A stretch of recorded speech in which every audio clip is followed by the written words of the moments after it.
నీట్లో మంచి ర్యాంక్ రాని విద్యార్థులకు బెస్ట్ ఆప్షన్ CA కోర్సులు అడ్మిషన్స్ జరుగుతున్నవి.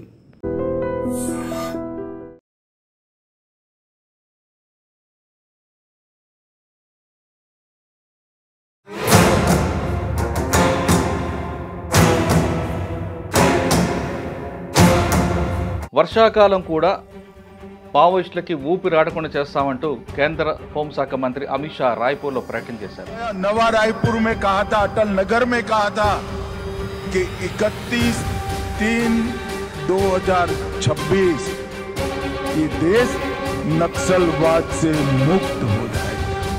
और मित्रों, मैं फिर से बात विश्वास के साथ दोहराना चाहता हूं, जिस तरह से सुरक्षा बलों ने पराक्रम किया है, हमारी सूचना एजेंसियों ने सटीक रणनीति बनाई, हमें लक्ष्य को सिद्ध कर कर रहेंगे.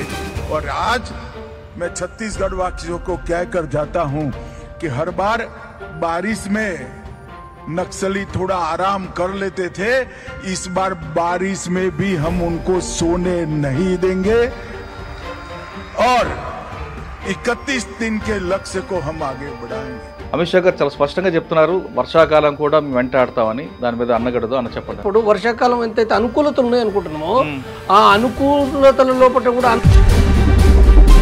చనిపోతున్న సంఖ్య చూస్తుంటే డైరెక్ట్గా వీళ్ళందరినీ దాటుకొని ఆయన దగ్గరకు వస్తున్నారంటే టెక్నాలజీనా లేదు ఇక్కడ కోవట్లో ఉన్నారంటే సుధాకర్ లేదా గణేష్ చనిపోయింది అనేది దాంట్లోపట అంటే పట్టుకొని చంపిన అనే దాంట్లోపట క్లియర్గా ఏం చెప్తారు ఇప్పుడు మావోయిస్ట్ పార్టీకి? సాయుధ పోరాటం విరమించాలంటారా? సాయుధ పోరాటం చేయడం ద్వారా అంటే నష్టపోవుడు తప్ప ప్రయోజనం లేదు. సాయుధ పోరాటం విరమణ అంటే వెంటనే ఆయుధాలు అక్కడ కింద పడేసుడు కాదు. నేను ఏమంటున్నా, మావోయిస్టు పార్టీ కూడా మీ ఆయుధాలు ఇక్కడ పెట్టుకోండి. ఇప్పుడు నెక్స్ట్ పార్టీకి సారథ్యం ఎవరు వహిస్తారు? 15 రోజులు నెల రోజులు ఏదో ఒక టైం లోపల వాళ్ళు తప్పనిసరిగా ఆ స్టేట్మెంట్ ఇస్తారు, 100% ఇస్తారు వాళ్ళు. Welcome to I dream. వర్షాకాలం కూడా మావోయిస్టులకి ఊపిరాడకుండా చేస్తామంటూ కేంద్ర హోంశాఖ మంత్రి అమిత్ షా రాయ్పూర్లో ప్రకటన చేశారు. ఆ ప్రకటన ఉద్దేశం, గతంలో వర్షాకాలం వచ్చిందంటే మావోయిస్టులకి కొంత ఊపిరి ఉండేది, ఎందుకంటే ప్రకృతి వాళ్ళకి సహకరించేది. కానీ ఇప్పుడు మాత్రం ఖచ్చితంగా వాళ్ళకి ఏమాత్రం కూడా అలసట లేకుండా వెనక వెంట పడతాం అంటూ ఆయన డైరెక్ట్గా వార్నింగ్ ఇచ్చారు. ఖచ్చితంగా మార్చి 26 ముందే ఆపరేషన్ కగారు పూర్తి చేస్తామంటూ మరొక వార్నింగ్ ఇచ్చారు. ఈ నేపథ్యంలో నిజంగా నాకు జరుగుతుందా? ఎందుకంటే అడవిలో మావోయిస్టు పార్టీకి పెట్టని కోట, ఎక్కడ పుట్టుంది, ఎక్కడ చెట్టు ఉంది, ఎక్కడ వాగుందనే విషయం పూర్తిగా క్షుణ్ణంగా తెలిసిన మావోయిస్టు పార్టీకి ఇటువంటి వార్నింగ్లు కొత్త ఏం కాదు. అయినా ఇప్పుడు ఒకవైపు ఆపరేషన్ కాగారు పేరుపేట CRPF కానీ లేదా ఆర్మీ ఆఫీసర్లు అందరూ కూడా CRPFతో పాటు మిగతా పోలీసులందరూ కూడా జాయింట్ ఆపరేషన్ చేస్తున్న నేపథ్యంలో అడవిలి వాళ్ళకి ఏ విధంగా సహకరిస్తుంది? అమిత్ షా ఇచ్చిన వార్నింగ్ వాళ్ళకి నిజంగా సూట్ అవుతుందా, లేదు ఎప్పటిలాగానే కలిసిపోతుందా, కాలగర్భంలో కలిసిపోతుందా అనే విషయాన్ని మనతో మాట్లాడడానికి మావోయిస్టు పార్టీ కేంద్ర కమిటీ మాజీ సభ్యులు జంపన్న గారు ఉన్నారు. ఆయన చెప్పిన దాంట్లో అమిత్ షా చెప్పింది వాస్తవంగా జరుగుతుందా, అడవి వాళ్ళకి సహకరిస్తుందా, లేదు పార్టీకి సహకరిస్తుందా విషయాన్ని అన్నక్కడ తెలుసుకుందాం. నమస్తే అన్న. నమస్తే. మావోయిస్టు పార్టీ అడవి బిడ్డలు మీరందరూ, అడవిలోనే మీకు అన్నీ కూడా ఏ కాలమైనా అడవి, మీకు ఉదయమైనా మధ్యాహ్నమైనా సాయంత్రమైనా వర్షాకాలం చలికాలం ఎండాకాలం ఏ కాలమైనా సరే మీకు అడవి. ప్రకృతి కూడా మీకు బాగా సహకరిస్తుంది. ఒక్క ఎండాకాలం మినహాయించి మిగతా అన్ని కాలాలు మీకు అనుకూలంగా ఉంటాయి. పార్టీకి అడవి అంటే పెట్టని కోట, ఎక్కడ ఆగో నేను చెప్పినట్లుగా అన్ని ప్రాంతాలు మీకు సహకరిస్తుంటాయి. అటువంటి ప్రాంతంలో వర్షాకాలం సాధారణంగా పచ్చగా ఉంటుంది కాబట్టి మీరందరూ కొంచెం రిలాక్స్ అయ్యి ఉంటారు, వాటర్ కోసం బయటకు రారు కాబట్టి పోలీసులు కూడా మీకోసం ఎక్కువ ఇబ్బంది పడుతుంది. ఎందుకంటే ఎక్కడ బాగుంటుంది, ఎప్పుడు పొంగుతుంది విషయం మీకు తెలిసిందిగా పోలీసులకు తెలియదు. కానీ ఈ కాలంలో కూడా మేము వెంటాడతామంటూ అమిత్ షా ఇచ్చిన వార్నింగ్ని మనం ఎలా తీసుకోవాలంటారు? అదొక ప్రశ్న. 2, ఇప్పుడు సాయుధ పోరాటం విరమించాలా వద్దా అన్నది 2. 3 ప్రశ్న, మీకు సెంట్రల్ కమిటీలో ఇప్పుడు నంబాల కేశవరావు గారి తర్వాత ఎవరు కావచ్చు సెక్రటరీగా? మల్లోజ్ వేణుగోపాల్ కావచ్చా, లేదా తిరుపతి కావచ్చా, లేదు మాడ్వి హిడ్మా కావాలా? ఈ ముగ్గురు అవుతారా? ఈ ముగ్గురు కాకుండా ఇంకెవరైనా ఉండొచ్చా? అమిత్ షా గారు చాలా స్పష్టంగా చెప్తున్నారు, వర్షాకాలం కూడా మేము వెంటాడతామని. దాని మీద అన్నగడదు అన్న చెప్పండి అన్న. అమిత్ షా నిన్న ఛత్తీస్గఢ్లో మాట్లాడిన మాటలు ఏవైతున్నాయో మావోయిస్టు పార్టీ కొత్త కాదు. ఎందుకు కొత్త కాదనంటే గత 20 సంవత్సరాలకు పైగా ప్రభుత్వ పోలీసు మిలిటరీ బలగాలు వర్షాకాలం చలికాలంతో సహా కాలాలతో సంబంధం లేకుండా కూడా కంటిన్యూగా ఆపరేషన్స్ చేపడుతుండ్రు. ఈ ఆపరేషన్స్ లోపల కూడా అనేక సందర్భాల్లో అనేక ఘటనల లోపల మావోయిస్టు నాయకులు సభ్యులు చనిపోయిన ఘటనలు చాలా ఉన్నాయి. కాబట్టి అంటే వర్షాకాలం అంటే ఏదో అప్రమత్తంగా లేకుండా చాలా ఈజీగా ఉంటారనేది ఏమీ లేదు. ఒక అనుకూలత, ఒక ఎండాకాలానికి ఒక వర్షాకాలానికి మావోయిస్టులకు అనుకూలత ఉండే మాట వాస్తవం. కొంతవరకు అనుకూలత ఒకనాడు అంటే ఎండాకాలం అంటేనో వాటర్ దొరకకపోవడం అంటే తప్పనిసరిగా కొన్ని పాయింట్స్ పైనే వాటర్ పైన ఆధారపడే పరిస్థితి ఉంటే వర్షాకాలం అనేక చోట్ల ఉండే అవకాశం ఉండే మాట వాస్తవమే. కానీ అననుకూలతలు కూడా కాకుండా ఎండాకాలం అడవంతా ఎండిపోయి ఉంటుంది కాబట్టి మీ గురించి తెలిసే అవకాశం ఉంటుంది. కానీ వర్షాకాలం అయితే అడవంతా పచ్చగా ఉంటుంది, చక్కగా ఎక్కడైనా మీరు తలదాచుకోవచ్చు అన్నది కూడా ఆయన మాటల్లో భావం అది.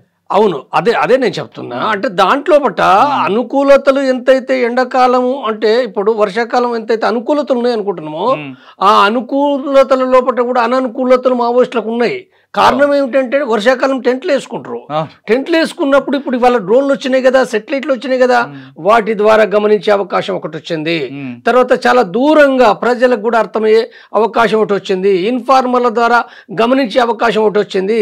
తర్వాత వర్షాకాలం ఇంకొకటి ఏముంటుందనంటే మనం బూట్లు వేసుకొని పోతున్నప్పుడు, చెప్పులు వేసుకొని పోతున్నప్పుడు లేదా చెప్పులు తీసేసి పోయినప్పటికీ అంటే 20 మంది 30 మంది మావోయిస్టులు కనుక పోయినప్పుడు ఈ అడుగులు ఏవైతున్నాయో తప్పనిసరిగా ఈ అడుగులు అంటే ఈ అడుగులు కూడా 2 రోజులు 3 రోజులు 4 రోజులు కూడా ఉంటాయి ఈ అడుగుల గుర్తులు ఏవైతున్నాయో. కాబట్టి వీటిని పసిగట్టడం అనేది చాలా కాలం నుంచి ప్రభుత్వ బలగాలు చేస్తున్నాయి. ప్రభుత్వ బలగాలు అంటే ఒకనాటి 1990-85 నాటి బలగాలు కావి. ఈ యొక్క స్పెషల్ ఫోర్స్ అంటే ఏంటిది? ఇది అంటే యాంటీ గెరిల్లా వార్ఫేర్ చేస్తుండ్రు వాళ్ళు.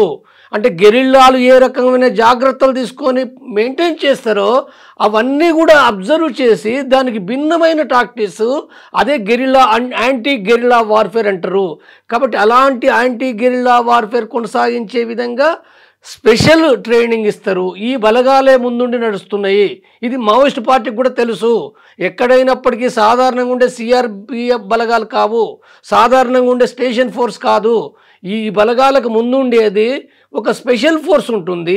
ఈ స్పెషల్ ఫోర్స్ను ఆపరేట్ చేసే విధంగా ఇంటెలిజెన్స్ వ్యవస్థలు అనేటివి అవి చాలా కీలకంగా ఉన్నాయి. కాబట్టి ఈ ఇంటెలిజెన్స్ వ్యవస్థల ద్వారా మావోయిస్టులు వాళ్ళు వర్షాకాలమైనా ఎండాకాలమైనా ఏ రక్షణ తీసుకున్నప్పటికీ అంటే ప్రతి ఒక్క ఎలక్ట్రానిక్ డివైస్, అది సెల్ ఫోన్ కావచ్చు, కంప్యూటర్ కావచ్చు, వాకీ టాకీస్ కావచ్చు, ఇంక మరొకటి కావచ్చు, ప్రతిదీ కూడా ఏంటంటే అది నిఘా కింద ఉన్నాయి. మీరు చెప్తున్నట్లుగా వర్షాకాలం బూట్లు అడుగులు తెలిసిపోతే ఫుట్ మార్క్స్ తెలుస్తాయి అంటున్నారు. ఒకవైపు పోలీసులు కూడా వాళ్ళది కూడా తెలుస్తుంది కదా, తెలుస్తుంది తప్పనిసరిగా, వాళ్ళకి ఐడియా ఉండదు. కానీ అడవిలో మీకున్నంత పట్టు పోలీసులకు ఉండకపోవచ్చు కదా.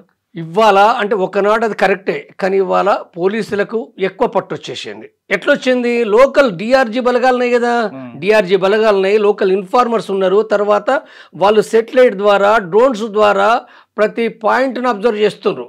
మొట్టమొదటిగా డ్రోన్లు 2008-9 ప్రయోగించినప్పుడు వాళ్ళకి అంత లేదు. కానీ వాళ్ళ దాదాపు ఇప్పుడు 15 సంవత్సరాలు దాటిపోయింది. ఈ 15 సంవత్సరాల్లో బట్ట పోలీస్ ఫోర్స్కు ఒక కమాండింగ్ వచ్చింది. ప్రతి పాయింట్ ఎక్కడుందో చాలా స్పష్టంగా చెప్పగలిగే ఆ స్పష్టత వచ్చింది. కాబట్టి ఇవాళ వాళ్ళకి ఆ కాన్ఫిడెన్స్ వచ్చింది. కాబట్టి ఇవాళ అంటే హోంశాఖ మంత్రి అమిత్ షా ఏదైతే పదే మాట్లాడుతుండో 26 మార్చి నాటి వరకు పూర్తిగా నిర్మూలన చేస్తున్నదో, పూర్తి నిర్మూలన సాధ్యం కాకపోతే అది వేరే విషయం. ఇది 100% జరగదు. కానీ విజయాలు ఎక్కువ సాధిస్తున్నాడు, ఆల్రెడీ సాధిస్తున్నాడు. అంటే వితిన్ ఈ 3-4 నెలల కాలంలో పాటు సీసీ మెంబర్స్ జనరల్ సెక్రటరీతో సహా అంటే నంబాల కేశవరావు, చలపతి, వివేక్, తర్వాత గజాల రవి, 4 సీసీ మెంబర్లు, సుధాకరు, తర్వాత రేణుక, తర్వాత అరుణ, వీళ్ళు ఇంకా 10 మంది దాకా స్టేట్ కమిటీ మెంబర్లు చనిపోయినరు. కాబట్టి ఇది ఏమన్నాలే మనం అంటే ఇవాళ ఒక వంక ప్రధాన నాయకత్వాన్ని దెబ్బతీస్తూ విజయాలు సాధిస్తుంటే ఏమనాలి దీన్ని? సాధారణంగా సెంట్రల్ కమిటీ మెంబర్ కంటే మీరు 3 అంచెల భద్రత ఉంటుంది. మీరున్నప్పుడు మీకు కూడా 3 అంచెల భద్రత ఉంటుంది. ఆ 3 అంచెల భద్రత దాటి మీ దగ్గర రావడం అసాధ్యం. కానీ ఇప్పుడు మనం చూస్తుంటే వారిలో ఈ చనిపోతున్న సంఖ్య చూస్తుంటే డైరెక్ట్గా వీళ్ళందరినీ దాటుకొని ఆయన దగ్గరకు వస్తున్నారంటే టెక్నాలజీ అయినా లేదు ఇక్కడ కోవట్లే ఉన్నారంటున్నారు. ఇప్పుడు ఒకనాడు ఏంటంటే ప్రతి సీసీ మెంబర్కు 3 అంచెల భద్రత అనేది దాదాపు వీళ్ళకి ఒక 20 సంఖ్య 25 సంఖ్య ఉంటారు అనేది అవుతుందో అది సాధారణంగా ఉన్న అవగాహన, పాత అవగాహన. కానీ ఇవాళ ఆ అవగాహన ప్రకారం ఉన్నప్పుడు ఎంతమంది ఉండేది? నేను ఉన్నప్పుడు సాధారణంగా సీసీ మెంబర్ గార్డు 8 నుంచి 10 మంది వరకు ఉంటారు సాధారణంగా. అది ఒకనాడు ఉన్న పరిస్థితి, అది ఒకనాడు ఉన్న పరిస్థితి. కాదన్న, మీకు ఎన్ని కిలోమీటర్ రేడియస్ ఉంటారు వాళ్ళు? మీ చుట్టూ ఒక 1+1 ఉంటారు. అంటే గార్డ్స్ ఉంటారు. గార్డ్స్ కాకుండా ఇతర లోకల్ దళము లేదా ఇంకా LGS వేరే స్క్వాడ్స్ ఉండొచ్చు. అంటే ఎక్కడికి ఏ ప్రాంతానికి పోతే ఏంటంటే అక్కడ స్క్వాడ్ పనిచేస్తుంది. తర్వాత సీసీ మెంబర్తో ఉండే గార్డ్స్ 10 మందో 8 మందో ఉంటారు. టోటల్గా 20 మంది 25 మంది ఉండవచ్చు. కానీ ఇది ఎప్పుడు ఒకే తీరుగా ఉంటుందని కాదు కదా. ఎందుకు ఉండదని అంటే ఇప్పుడు ఇవాళ నేను ఈ మధ్యకాలం నేను చెప్తున్నది ఏంటంటే ఒక వంక ప్రభుత్వ బలగాలు గెరిల్లా బలగాలను ట్రేస్ అవుట్ చేసి దాడి చేస్తున్నారు కాబట్టి వీళ్ళు గుర్తించబడడానికి అనేక అవకాశాలు కూడా ఉంటున్నాయి. కాబట్టి అంటే ఎక్కువ సంఖ్యలో 20, 30, 50 మంది తిరిగితే గుర్తులు పడతాయి కదా.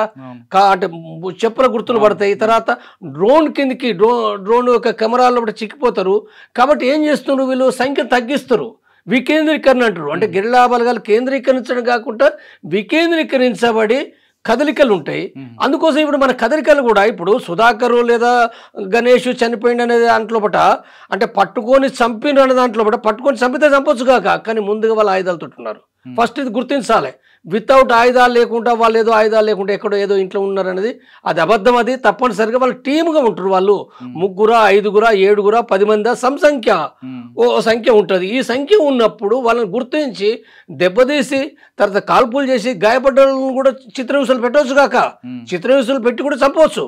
కాబట్టి ఇది ఏదైతుందో అంటే ఇది గమనించినప్పుడు ఏంటంటే అంటే అంటే అంటే తక్కువ సంఖ్య అయ్యి వాళ్ళు తిరిగినప్పుడు కూడా ఏంటంటే గుర్తిస్తుండ్రు. కాబట్టి ఈ నష్టాలు జరుగుతున్నాయి. ఓకే, ఇప్పుడు అమిత్ షా గారు చెప్పినట్లుగా ఇది కొత్త ఏం కాదు. ఉద్యమం అయితే పూర్తిగా ఆగిపోతుంది కానీ భారీ నష్టం జరిగే అవకాశం ఉంటుంది. భారీ నష్టం జరుగుతుంది. భారీ నష్టం జరుగుతుంటే కూడా మావోయిస్టు పార్టీ మరింత దెబ్బతింటది కదా. మావోయిస్టు పార్టీ ఇప్పుడు ఉద్యమాలు చేయడమే పెద్ద సమస్య. దాదాపు గత 10-20 సంవత్సరాల నుంచి మావోయిస్టు పార్టీ నాయకత్వం కింద ఒకనాడు భూస్వామ్య వ్యతిరేక పోరాటాలు చేసింది, ఒకనాడు కార్పొరేట్ వర్గానికి వ్యతిరేకంగా. అంటే ఇప్పుడు బెంగాల్లో నందిగ్రామ్, సింగూరు, తర్వాత కళింగనగర్, ఒరిస్సాలో కళింగనగర్ అంటే అనేక ఉద్యమాల లోపల కూడా ప్రజలను కదిలించింది. ఇవాళ ఎక్కడ ప్రజలు కదిలించగలుగుతుంది?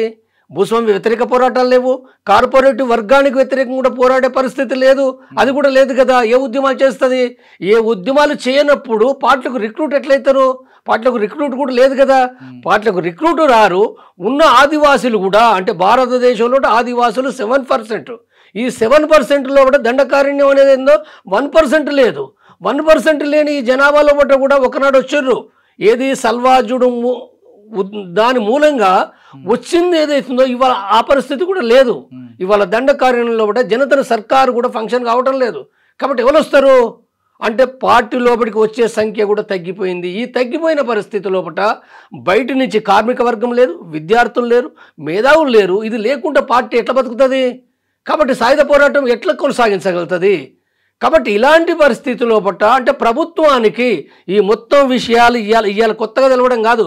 గత 10 సంవత్సరాల నుంచి అనేకమైన ఇంటెలిజెన్సీ రిపోర్ట్లు స్పష్టంగా ఇంటెలిజెన్స్కు ఉన్నాయి కాబట్టి వాళ్ళు కాన్ఫిడెంట్గా అంటే 2026 మార్చి అనేది ఏదైతుందో బహుశా అది జరగదు, కానీ వాళ్ళు విజయాలు సాధిస్తూనే ఉన్నారు కదా. సాధించడం అంటే ఈ నష్టాలని పొంది మావోయిస్టు పార్టీ ఏం చేయగలుగుతుంది? ఇది కష్టమైంది కదా. ఏం చెప్తారు ఇప్పుడు మావోయిస్ట్ పార్టీకి? సాయుధ పోరాటం విరమించాలంటారా? నేను చెప్పే విషయం ఏంటంటే ఇవాళ కాదు, మొట్టమొదటి నుంచి కూడా నేను మాట్లాడుతున్న విషయం ఏదైతుందో తప్పనిసరిగా మావోయిస్టు పార్టీ ఇవాళ సాయుధ పోరాట పరిస్థితులు భారతదేశ వ్యాప్తంగా లేవు. ఎందుకు లేవు అని అంటే వాళ్ళు ఏ సాయుధ పోరాటం అయితే వాళ్ళు ప్రారంభించిండ్రో 1969 లోపట ఏదైతే స్టార్ట్ చేసిండ్రో ఇవాళ ఆ పరిస్థితులు ఇవాళ భారతదేశంలో ఆ పరిస్థితులు అంటే ఏంటి? భూస్వామ్య వ్యతిరేక పోరాటమాలు లేవు. అవి ఒకనాడు ఆ ఉద్యమాలు కొనసాగించారు, కానీ ఆ ఉద్యమాలు లేవు. ఆ ఉద్యమాలు లేనప్పుడు ఆ భూస్వామ్య వ్యతిరేకంగా పోరాడాలనుకునే కౌలు రైతులు ఇవాళ పోరాడే పరిస్థితి లేదు. చైనా నాయకుడు మావో చెప్పినట్టుగా ఇవాళ తుపాకులు పట్టే పరిస్థితి గత 20-30 ఏళ్ల కానించి కూడా లేదు. వాస్తవంగా 69లో కూడా చైనా లోపల వచ్చినట్టుగా వేల సంఖ్య, లక్షల సంఖ్య ఏమీ రాలే. 10ల కొద్ది వచ్చారు. ఆ 10లు కూడా ఇవాళ లేరు. ఇది లేని స్పష్టంగా కనపడుతుంది కదా, చిత్రము కనపడింది ఏముంది? కాబట్టి ఆ భూస్వామ్య వ్యతిరేక పోరాటం లేదు, సాయుధ పోరాట పరిస్థితులు లేవు. సాయుధ పోరాట పరిస్థితులు లేకుండా సాయుధ పోరాటం అనేది అవుతుందో అది ఒక జోక్ తప్ప మరొకటి ఏమీ కాదు. అయితే మరి మావోయిస్టు పార్టీకి కూడా దళాలు ఉన్నాయి కదా అంటే ఉన్నాయి. వాస్తవంగా నక్సలైట్ పార్టీలన్నీ పతనమైనాయి. ఆ పోరాటం ఏదైతే లేని కారణంగా భారతదేశంలో నక్సలైట్ పార్టీ 72 పార్టీలు ఉంటే ఏవి ఇవాళ భూస్వామ్య వ్యతిరేక పోరాటాలు లేవు, సాయుధ పోరాటాలు లేవు. ఇవన్నీ గప్పాలు కొడుతున్నారు వాళ్ళు. కానీ మావోయిస్టు పార్టీ మాత్రం ఎందుకు దళాలు ఉన్నదనంటే ఆదివాసీ ప్రాంతంలో అది ఒక మిలిటెంట్గా పోరాడింది. మిలిటెంట్గా పోరాడమే కాదు, దండకారణ్యంలో, ఒరిస్సా లోపట లేదా జార్ఖండ్లో, బీహార్ లోపట ఆదివాసీ ప్రజలను ఆర్గనైజ్ చేసింది. కొన్ని ప్రాంతాల్లో ఆదివాసీ ప్రాంతాల్లో దెబ్బతిన్నప్పటికీ ఇంకా దండకారణ్యం ఆదివాసీ ప్రజలు ఏదైతే ఉందో కొంతవరకు ఏంటంటే ఇప్పటికి వాళ్ళు ఆల్రెడీ ఉద్యమాలు చేసిండ్రు. దాని ఫలితంగా ఏంటంటే ఇప్పటికీ గెరిల్లా దళాలు, కంపెనీలు మావోయిస్ట్ పార్టీకి ఉన్నాయి. కానీ ఇవాళ మొత్తంగా చూసినప్పుడు ఏంటంటే అది కూడా ఒక దెబ్బతింటున్న క్రమం కనబడుతుంది. మావోయిస్టు పార్టీ తన ఉనికి సమస్యగా మారింది. కాబట్టి ఇలాంటప్పుడు ఇంకా సాయుధ పోరాటం ఎందుకు? సాయుధ పోరాటం చేయడం ద్వారా అంటే నష్టపోవడం తప్ప ప్రయోజనం లేదు. మీరు ప్రజలు నేనేం చెప్తున్నానంటే మావోయిస్టు పార్టీ స్పష్టంగా ప్రకటన చేయండి, సాయుధ పోరాటం విరమిస్తామని ప్రకటన చేయండి. ప్రకటన చేయడం ద్వారా తప్పనిసరిగా కేంద్ర ప్రభుత్వము తప్పనిసరిగా కాల్పుల విరమణ చేయాలి, శాంతి చర్చలు ఆరంభించవలసింది. ఒకవేళ ఆరంభించకపోతే దేశవ్యాప్తంగా ఇవాళ ఈ ధర్నాలు ఇవి కాదు, దేశవ్యాప్తంగా మావోయిస్టు పార్టీలను వ్యతిరేకించే వాళ్ళు కూడా దేశవ్యాప్తంగా కూడా అరే వాళ్ళు ఎందుకు చంపుతుండ్రు, వాళ్ళు ఆల్రెడీ సాయుధ పోరాట విరమణ ప్రకటించింది కదా, ప్రకటించిన తర్వాత చంపకూడదు కదా. అన్ని వర్గాల ప్రజలు మద్దతు వస్తుంది. అప్పుడు ఈ దేశంలో కాదు విదేశాలు కూడా మద్దతు వస్తుంది, సీరియస్గా వస్తుంది. కాబట్టి మీరు ప్రకటన చేయండి, నష్టం ఏమున్నది, స్పష్టంగా చేయండి. నేనేమంటున్నానంటే వాస్తవంగా మావోయిస్టు పార్టీ చాలామంది అంటే అర్థం చేసుకుని వాళ్ళన్నారు. కానీ మొట్టమొదటగా వాళ్ళు అభయ్ శాంతి చర్చను స్వాగతిస్తూ మాట్లాడాడు. తర్వాత నెక్స్ట్ రూపేష్ 3 ప్రకటనలు చేసిండు. 3 ప్రకటనలు కూడా అవి ఫేక్ అని చెప్పి హైదరాబాద్ మేధావులు ఫేక్ అని చెప్పి మాట్లాడితే ఛత్తీస్గఢ్ కాంగ్రెస్ నాయకులు చెప్తున్నా, అది రూపేష్ కూడా చెప్పిన విషయమే, ఫేక్ అని చెప్తే ఆయన BR Basavaraju general secretary Nambala Keshava Rao direction లోపల అదే నారాయణపూర్ జిల్లా లోపల బసవరాజు ఉన్నాడు, అదే నారాయణపూర్ జిల్లా లోపల రూపేష్ను పంపించి రూపేష్ మొత్తం పార్టీకి ప్రాతినిధ్యం వహిస్తున్నట్టుగా ప్రకటన చేస్తూ మావోయిస్టులు కేంద్ర కమిటీ మెంబర్స్ చెప్తేనే నేను చెప్తున్న విషయం చెప్తూ ఆయన స్పష్టంగా చెప్పింది ఏంటంటే మేము ఆయుధ విసర్జన అనేది ఉందో శాంతి చర్చల ఎజెండాల భాగంగా పెట్టండి, చర్చిద్దామనే విషయం చెప్పిండు. ఇది మొట్టమొదటిసారి ఒక మావోయిస్టు పార్టీ చరిత్ర లోపల మొట్టమొదటిసారి ఇది మాట్లాడడం. ఎజెండాలో పెట్టండి, చర్చిద్దామంటే దాని అర్థం ఏంటిది? ఒప్పుకుంటామని అర్థం కదా. దాని అర్థము ఎవరికైనా అర్థమవుతుంది, మెదడు ఉన్నోనికి అర్థమవుతుంది. మెదడు లేని ఇక్కడ నక్సలైట్ల పేరు మీద ప్రదర్శన చేసే వాళ్ళకి అర్థం కాదు, కావాలని వాళ్ళు అబద్ధాలు ఆడిరు. వాస్తవంగా వాళ్ళు చెప్పింది ఏంటంటే ఈ పరిస్థితి అర్థం కావాలని దాంతో రూపేష్ చాలా స్పష్టంగా విశాలంగా మాట్లాడిండు. అంటే దాని అర్థం ఏంటంటే వాళ్ళు స్పష్టంగా సాయుధ పోరాట విరమణ ప్రకటించలే కానీ అర్థం అదే, ఇది అర్థం చేసుకోవచ్చు. ఆ తర్వాత నేను ఇంటర్వ్యూ ఇచ్చిన ఒక దాంట్లో మీరు సాయుధ పోరాట విరమణ ప్రకటించండి, కేంద్ర ప్రభుత్వము, పోలీస్ అధికారులు, బీజేపీ నాయకులు ఇవి నాటకాలు అంటుండ్రు, నాటకాలు కాదు స్పష్టంగా ప్రకటించండి. కాబట్టి నేను అర్థం చేసుకుంటున్నా, కొంతమంది అర్థం చేసుకుంటుండ్రు, కాబట్టి ఈ మెలికలు ఎందుకు, కాబట్టి స్పష్టంగా చెప్పండి అనే విషయం నేను చెప్పిన. నీ చెప్తే తర్వాత అభయ్ ఇచ్చిన ప్రకటన ఏంటంటే సాయుధ పోరాట విరమణ అనుకుంటా జనజీవన శ్రమంతో లోపట కలిసే విషయం లోపల మా కోర్ కమిటీ అన్నాడు, మొత్తం పార్టీ కాదు, మా కోర్ కమిటీ కలిసి చర్చించి నిర్ణయించుకుంటాము డెమోక్రటిక్గా అనే విషయం చెప్పిండు. చాలా స్పష్టంగా ఉంది కదా, అందులో ఉన్నది. కాబట్టి ఏదైతుందో ఇంత స్పష్టంగా ఉన్న విషయం కూడా ఇంటెలిజెన్స్ వాళ్ళకి తెలుసు, 100% తెలుసు అంటాను నేను. తెలంగాణలో ఉన్న వాళ్ళకు, ఆంధ్రాలో ఉన్న వాళ్ళకు, అర్థమైన వాళ్ళకి అందరికీ తెలుసు. బీహార్లో జార్ఖండ్లో ఉన్న ఇంటెలిజెన్స్ అధికారులు ఏం చెప్పారో నాకు తెలియదు. కానీ తర్వాత ఒక వంక ఈ ప్రకటనలు వస్తుంటే ఈ హైదరాబాద్ మేధావులు ఏం మాట్లాడుతున్నారంటే మేము సాయుధ పోరాటం చేస్తాం, మావోయిస్టు పార్టీ సాయుధ పోరాట విరమణ చెయ్యది, సాయుధ పోరాట విరమణ అంటే తప్పు, జంపన్ అన్నాడు తప్పు, సాయుధ పోరాటం చేస్తాం అంటారు. అంటే నువ్వేం చేస్తున్నావు, నువ్వేం మాట్లాడుతున్నావు? ఒకవైపు శాంతి చర్చలు అంటారు. వాస్తవంగా కేంద్ర ప్రభుత్వం ఆ సందర్భంలో ఆలోచించే అవకాశాలు ఏర్పడినాయి, నిర్ణయం తీసుకోలే. అంటే వాస్తవంగా ఆ ప్రశ్న వేస్తుంది కేంద్ర ప్రభుత్వం. ఏం ప్రశ్న వేస్తుంది? చర్చలు కావాలంటారు, ఎందుకోసం చర్చలు కావాలి? ఎజెండా ఏంటి నడుస్తుంది, మీరు స్పష్టంగా చెప్పాలి కదా. అంటే చెప్పాలని అంటే ఇప్పుడు ఇక్కడ ఈ పార్టీలన్నీ ఒక వంక నేను చెప్పేది వేరు, శాంతి ఎందుకోసం నేను చెప్తున్నా, స్పష్టంగా చెప్తున్నా. శాంతి అంటే పూర్తిగా సాయుధ పోరాట విరమణ కోసమే. సాయుధ పోరాట విరమణ అంటే సరెండర్ కాదు, సాయుధ పోరాట విరమణ అంటే వెంటనే ఆయుధాలు అక్కడ కింద పడేసుడు కాదు. సాయుధ పోరాట విరమణ ప్రకటించడం ద్వారా తప్పనిసరిగా కేంద్ర ప్రభుత్వం చర్చలు ప్రారంభించే అవకాశం ఉంటుంది. 99% ఉంది. అదే కాబట్టి ఈ పరిస్థితి లోపల నేనేమని అవుతుంది కదా మీరే. నేనేమంటున్నా, మావోయిస్టు పార్టీ కూడా మీ ఆయుధాలు ఇక్కడ పెట్టుకోండి, చర్చలు స్టార్ట్ అయితే చర్చలు చేయండి. చర్చలు కూడా గొంతెమ్మ కోరికలు పెట్టుడు కాదు, గొంతెమ్మ కోరికలు ఇవన్నీ పెట్టడం కాదు.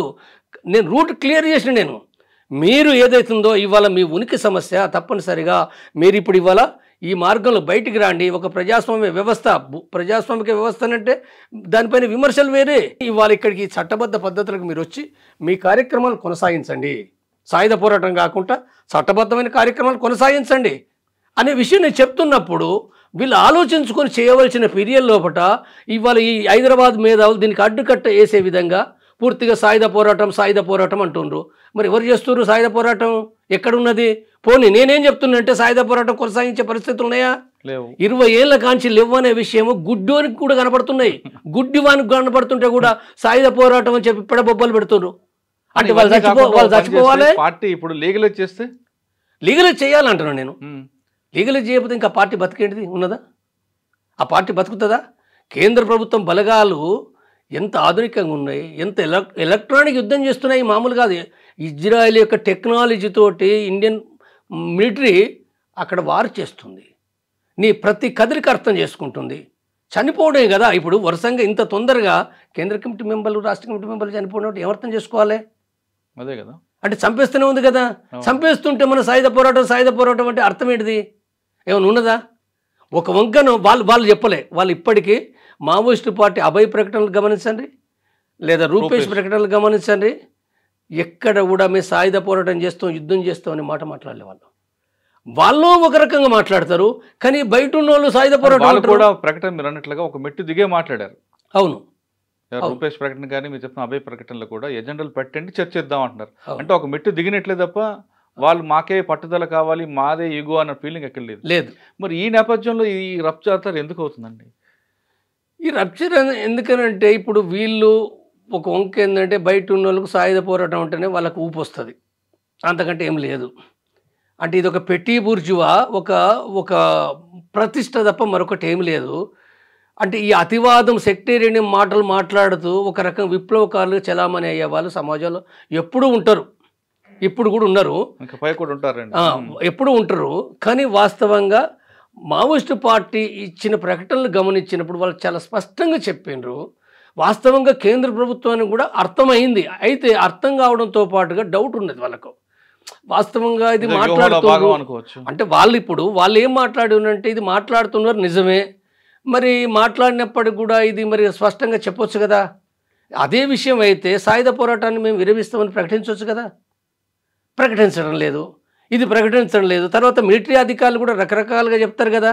అంటే కొంతమందికి ఇప్పుడు మిలిటరీ అధికారులు, ఇంటెలిజెన్స్ అధికారులు ఇన్ఫర్మేషన్ రకరకాలు వస్తుంది, వాళ్ళకు వచ్చే ఇన్ఫర్మేషన్ ఒకటి ఉంటుంది, వాళ్ళకు కొన్ని ఇంట్రెస్ట్లు కూడా వేరే ఉండొచ్చు. వాళ్ళ ఇంట్రెస్ట్లు కూడా లేదు, అవకాశాలు ఉన్నాయి కదా, వాళ్ళని చంపే అవకాశం ఉంది, నిర్మూలించే అవకాశం ఉంది, చంపేస్తే అయిపోతుంది, 6 నెలల పాటు ఎట్లా నిర్మూలిస్తాం కదా. ఈ చర్చల నాటకం ఎందుకు? ఈ చర్చల నాటకం అంటే ఏం డిమాండ్లు పెడతారో తెలియదు. డిమాండ్లు అంటే చర్చలకు వచ్చిన తర్వాత ఇప్పుడు నేను గొంతెమ్మ కోరికలు కోరొచ్చు కదా. ఇప్పుడు ఒక ఆయన ఏమంటారంటే ఇప్పుడు మొత్తం మైండ్స్ మొత్తం కూడా ఉందనంటే అక్కడ మైండ్స్ అది చేయొద్దనంటే, అంటే కాంగ్రెస్ ప్రభుత్వం ఎక్కడన్నా మైండ్స్ చేయకుంటున్నదా? తెలంగాణలో చేయకుంటున్నదా? దేశంలో చేయకుంటున్నదా? అంటే పెట్టుబడిదారి వర్గం ఈ దేశంలో మైండ్స్ చేయకుండా తర్వాత ఇవి ఉంటుందా? ఉండదు. అంటే ఈ చర్చల్లో ఈ డిమాండ్ పెడితే మరి కేంద్ర ప్రభుత్వం కూడా భయపడుతుంది కదా. నువ్వు ఇంత డిమాండ్లు పెడతామని అనుకుంటే అది భయపడుతుంది. మన డిమాండ్ ఏదైతుందో మావోయిస్టు పార్టీని, అందుకోసం నేను చెప్తున్నా, మీరు మొదటగా సాయుధ పోరాట విరమణ ప్రకటించండి. మీరు ప్రకటించి నేనేమంటున్నంటే మొట్టమొదటగా ఇతర డిమాండ్లు చర్చించండి.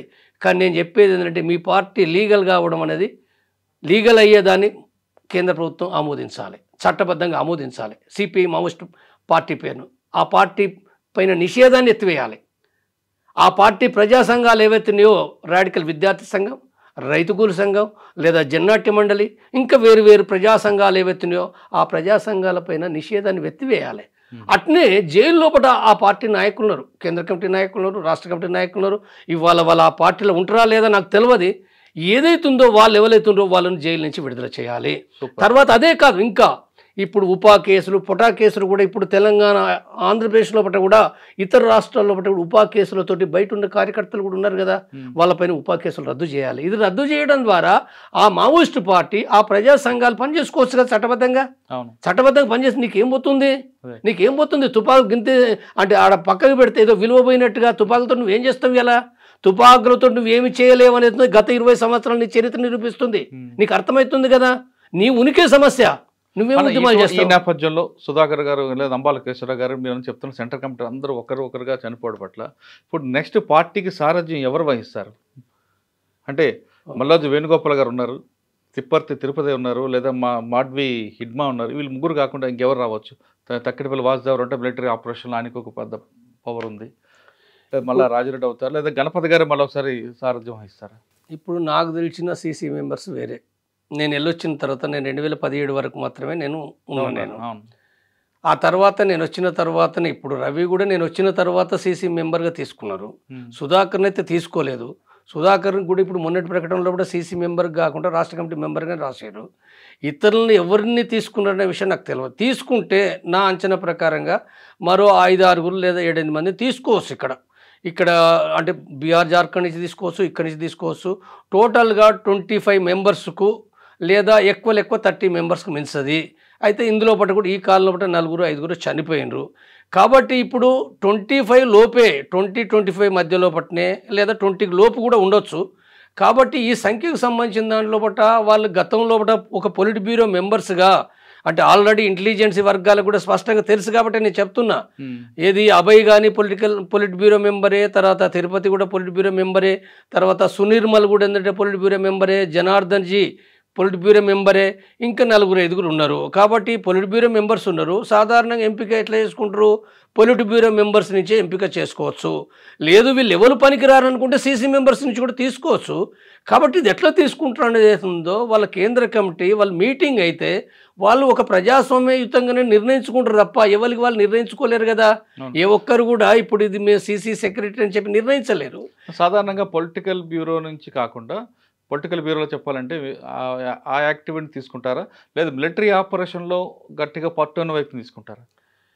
మిలిటరీ పార్టీ లోపల మావోయిస్టు పార్టీ లోపల ఎప్పుడు కూడా మిలిటరీ ఆపరేషన్ నంబాల కేశవరావు గారు ఉన్నారు. గతంలో ఆయన ఏంటి సిఎంసీ చీఫ్ కాబట్టి ఆయనకి ఇచ్చారు అనేది ఒక వార్త ఉంది. ఈసారి నంబాల కేశవరావు గారు లేరు కాబట్టి ఇప్పుడు మల్లాజు వేణుగోపాల్ ఆయనకి అందులో తక్కువ అనుభవం ఉంది కాబట్టి ఆయనకి ఇస్తారా లేదా?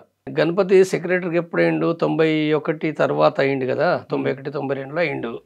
మరి అప్పటికే ఒక మిలిటరీ రంగం లోపల నిష్ణాతుడిగా బసవరాజు ఉన్నాడు, నంబల కేశవరావు ఉన్నాడు.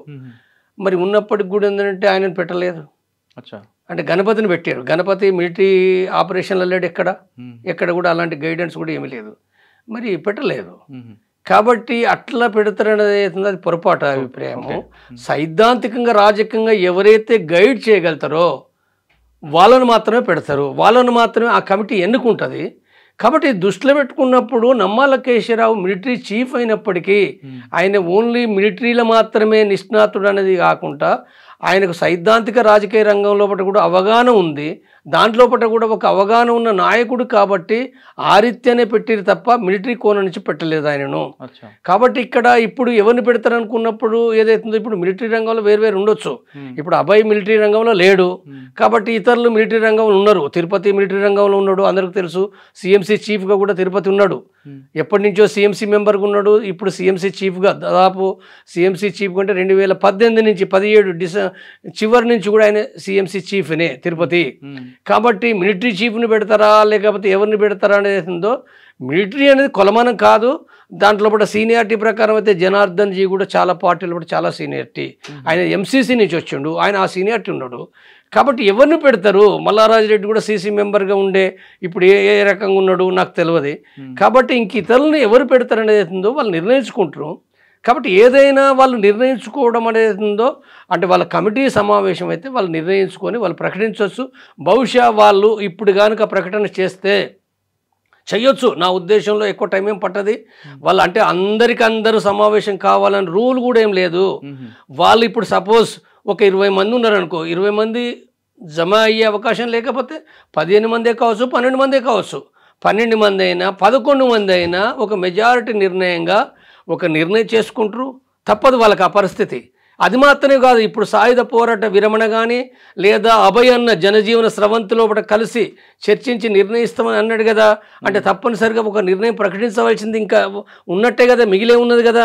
కాబట్టి ఈ మిగిలి ఉన్నది ఏదైతే ఉందో మనకు టైము 15 రోజులు, నెల రోజులు ఏదో ఒక టైం లోపల వాళ్ళు తప్పనిసరిగా ఆ స్టేట్మెంట్ ఇస్తారు. 100% ఇస్తారు, వాళ్ళు 100% ఇస్తారు. అంటే ఇప్పుడు ఇంకా శాంతి చర్చలు కొనసాగాల వద్దా?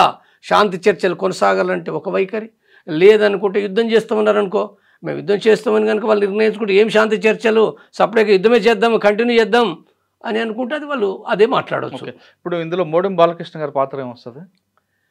ఆయన CC member, Balakrishna CC member, ఒరిస్సాలో ఒకటి అక్కడ తను గైడ్ చేస్తున్నాడు. కాబట్టి ఎవరు ఉంటున్నది అవుతుందో నేను చెప్పలేను. నేను ఇప్పుడు ఇడిమా అనేది అవుతుందో అసలు ఎంత మాత్రం సాధ్యం కాదు. ఇడిమా అనేది ఏందో మిలిటరీ రంగంలో అక్కడ ఒక అంటే తాడిమెట్ల 76 మంది పోలీస్ సిఆర్పి బలగాలను అక్కడ యాక్షన్ చేయడంలో కీలక పాత్ర వహించడం అనే విషయం అందరికీ తెలుసు, 100% తెలుసు, నేను చెప్పడమే కాదు. తర్వాత ఇతర యాక్షన్లు కూడా తను నాయకత్వం వహించిన మాట వాస్తవమే. అట్లంటే ఆయనకు రాజకీయాలు లేవని కాదు. మొట్టమొదటగా ఆయన సంఘ నాయకుడిగా ఉంటూ సంఘంలో డెవలప్ అయ్యి దళ సభ్యుడిగా, తర్వాత ప్రజల కోసం పనిచేసే దాంట్లో రాజకీయ అవగాహనతో డెవలప్ అయిన వ్యక్తే ఇడుమా. కాబట్టి ఈ క్రమంలో ఆ పార్టీ విధానాల ప్రకారంగా మిలిటరీ విషయాలపైన తను నేర్చుకుంటూ, హిందీ భాష కూడా రాకుండా కూడా హిందీ భాష నేర్చుకొని హిందీ పుస్తకాలు చదువుతూ అందులో ఒక నైపుణ్యం సంపాదించాడు. కాబట్టి అయితే అది ఒక మిలిటరీ రంగంలో నైపుణ్యం అది ఎక్కువనే. అయితే అయినంత మాత్రాన పార్టీ సీసీలో తీసుకున్నారా లేదా కూడా నాకు తెలియదు. అంతకుముందు అయితే ఓన్లీ స్టేట్ కమిటీ మెంబరు, ఆయన తీసుకున్నారా లేదా నాకు తెలియదు. కాబట్టి తీసుకున్నప్పటికీ ఆయనను సీసీ సెక్రటరీగా పెడతారనేది ఏందో ఊహకందని విషయం. ఎందుకంటే అనేక మంది పార్టీని గైడ్ చేసే వాళ్ళు ఉన్నారు కదా. కాబట్టి అది మనం ఊహకందని విషయం. అది మొత్తం మీద తీసుకుంటే మావోయిస్ట్ పార్టీ ఇప్పటికైనా సాయుధ పోరాటం విరమించాలంటున్నారు జంపర్ గారు. ఆయన చెప్తున్నట్లుగా ముందు అది విరమించండి, విరమించిన తర్వాత ప్రభుత్వంతో చర్చలు చెప్తాం. అటువంటి సమయంలో మీ మీద కాల్పులు జరిగిన దేశంలో కాకుండా ప్రపంచ దేశాలు ప్రతి పౌరుడు కూడా దాన్ని ఖండిస్తారు, మీకు ఒక మద్దతు వస్తుందంటూ చాలా స్పష్టంగా చెప్తున్నారు. ఇక అమిత్ షా ప్రకటనపై ఆయనకి చాలా క్లియర్ ఇచ్చారు. అమిత్ షా ప్రకటన అనేది మావోయిస్ట్ పార్టీకి వర్షాలు కానీ ఎండ కానీ చలి కానీ కొత్త ఏం కాదు, ఇక్కడ జరగాల్సింది జరుగుతుంది. కానీ అమిత్ షా ప్రకటన వాస్తవం అవ్వచ్చు, పార్టీకి నష్టం జరుగుతుంది, కానీ ఉద్యమాన్ని ఆపడం ఎవరి తరం కాదు అంటూ జంపన్న గారు చెప్తున్నారు. ఇది మావోయిస్ట్ పార్టీపై మావోయిస్ట్ పార్టీ సాయుధ విరామంపై జంపన్న గారి ఒక వివరణ. మరో అంశంలో మళ్ళీ కలుద్దాం. అంతవరకు నమస్తే. Thank you.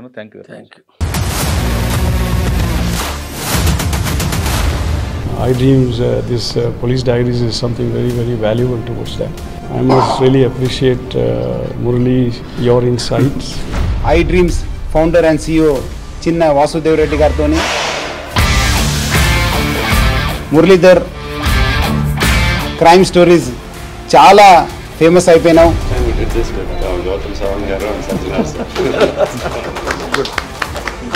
Well done. Congratulate him for doing so well, and I congratulate him, his boss also. For doing so well.